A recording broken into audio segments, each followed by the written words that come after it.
제가 아마 이틀 전에도 샌드박스하고 디센트럴랜드 요거 두 개는 어쨌든 지금 NFT 코인 중에서 대장 코인들이기 때문에 보유하고 있는 사람들이 상당히 많아요. 뭐 개미 투자자분도 시작해가지고 우리가 잘 알고 있는 뭐 기간 매집량도 상당히 큰 코인이고, 또 반대로 이런 코인들이 갖고 있는 습성 중에 하나는 오르면 무섭게 오르는데 이렇게 횡보장에서 만약에 이게 떨어지게 된다라는 그런 불안감도 실질적으로 갖고 있는 차트기도 하거든요. 근데 이거를 또 돌려서 얘기하면 지난 파동 구간에서 결국에는 큰 상승을 주기 시작했던 구간의 차트가 보이는 습성, 그리고 지금 이 차트가 가려면 어떤 관점으로 우리가 이제 좀 대응을 해야 되는지, 그리고 시간과의 싸움을 만약에 여유가 있는 분들이라면 당연히 홀딩을 하고 있어야 될 구간인데, 결국에는 지금 시장에서 다른 코인들이 움직이는 것 대비 NFT 코인들이 움직이지 않는 이유는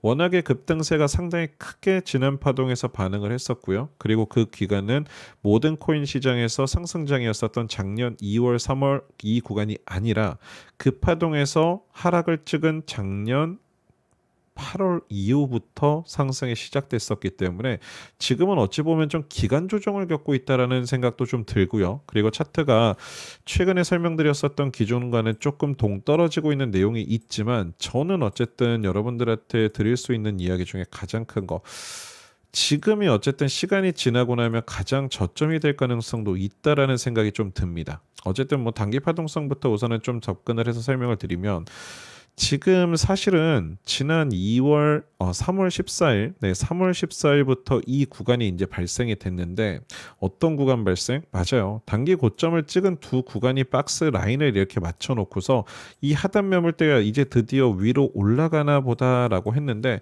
위에 올라온 구간 역시도 단기 박스권 기준으로는 약간의 상승폭은 있지만 결국에 같은 추세 안에 갇혀 있다. 무슨 얘기냐? 상승 추세 안에 물량이 지금 갇혀 있는데 이렇게 쭉 올라가는 추세가 아니라 바닥에 붙어서 이렇게 무빙을 주고 있단 말이에요. 근데 이거는 지금 디센트럴랜드 역시도 마찬가지입니다. 단기 박스권이 이렇게 갇혀 있는 차트는 대부분의 배열선이 눌림목 자리가 발생되고 있는데, 디센트럴랜드 같은 경우도 우선 세팅을 해서 보면은 눌림목 나온 자리가 거의 비슷해요. 17일부터 조금 더 길게 보고 있는 구간인데, 어떻게 우리가 이해를 해야 될까요? 기본적으로 차트를 우선 좀 이해를 해야 되는데요. 어떤 흐름이 있기 때문에 못 가냐?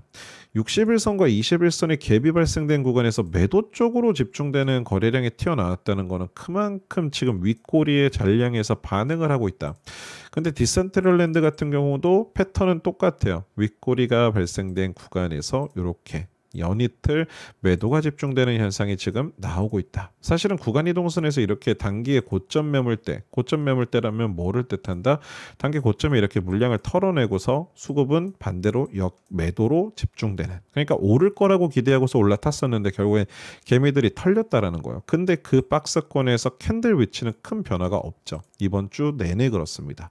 그만큼 지금 이 차트들이 보내는 신호를 보면은 이제는 예전에 그럼 60일선에서 눌림목이 나왔던 구간들을 좀 먼저 이해를 좀 해야 돼요. 근데 샌드박스도 단기 매집 현상으로는 어마어마한 기간 조정을 겪었었던 차트기도 합니다. 그거를 또 반대로 얘기하면은 사람 피말리게 하는 차트기도 하고요. 근데 그거를 기억해보면 작년에 나왔었던 요 단기 조정 매물대가 존재했었던 구간을 잘 기억해보세요. 어느 시점이었냐면 작년 추석 지나서 요 9월 달에 시작했었던 구간부터 언제까지? 10월 마감까지 거의 2달을 매집했습니다. 그리고서 이제 이 파동이 나온 구간을 지켜보면 어떤 흔적이 있죠? 갑작스럽게 들어오는 매수세와 돈의 방향성이 확실히 눈에 띄는데, 돈을 먹고서 움직이는 차트라는 거죠. 세력이 매집되는 구간에서 어느 정도의 일정치를 매집한 이후 돈을 끌어들여야 됩니다. 무슨 얘기? 개미들이 올라타줘야 되는데, 지금 같은 구간하고 좀 비교를 해보면요, 어떤 게 딱 보이냐면 상대적으로 매수세가 들어온 이후에 뭐라고 말씀드렸죠? 단기 박스를 지지하는 힘에서 오히려 매도 쪽으로 집중되는 차트 흐름이 있다. 단기 기준에서는 이게 차트를 올리려면 반대로 역매수가 들어와야 되는데 역매도가 집중되고 있다. 근데 어떻다? 지금 디센트럴랜드 역시도 단기 매물대가 올라오긴 했지만 차트는 비슷한 성향을 갖고 있다. 이게 뭐 결과론적일 수는 있겠지만 나중에 시간이 지나고 나면 우리가 이제 이 구간은 어쨌든 매집으로 판단을 해야 되는데 단기 추세가 깨지지 않았으니까 샌드박스 역시 지금 같은 구간을 바닥이라고 이해는 해야 되는데 우리 머릿속으로는 이해했지만 이게 손가락은 계속 매도를 누르고 다른 코인으로 갈까를 되게 고민하실 거예요.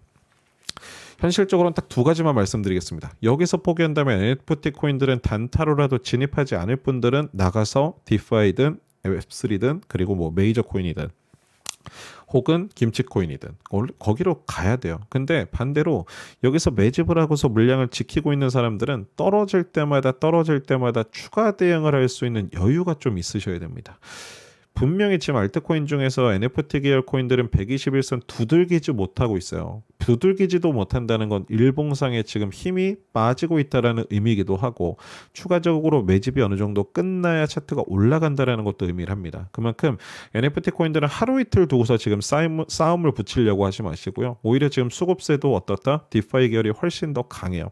폴카다, 코스모스, 체인링크 같은 코인들이 훨씬 더 강하다는 걸 여러분들이 머릿속으로 이해를 하셔야 되고 이게 만약에 전체적인 순환장이 왔을 때 NFT가 어떤 구간에서 오를지 오히려 비트가 조정을 맞는 구간에서 같이 움직이는 척하다가 오르진 않을지 그러니까 양쪽의 머리를 조금 예민하게 반응을 해야 될 구간이다. 일반 잡코인처럼 여기서 수급이 한 번에 쏠리면서 차트가 들어 올려질 가능성보다는 시장과 역변할 수도 있다라는 생각. 왜냐? 지금 시장 분위기하고 따로 놀고 있기 때문에 그런 것까지는 좀 여유를 갖고서 좀 생각을 하셨으면 좋겠습니다. 사실은 차트 문의가 들어와서 이렇게 좀 영상은 남기지만 100% 긍정적인 얘기를 드리지 않고 이렇게 말씀드리는 이유는 차트상에서 보이는 내용 그리고 이 차트들이 움직였었던 지난 이력을 봤을 때는 있는 그대로 한번 설명을 드리는 게 좋지 않았나 이렇게 좀 생각이 들어서 영상을 남깁니다. 해당 영상 도움 되셨다면 구독과 좋아요 한 번씩 부탁드리겠습니다.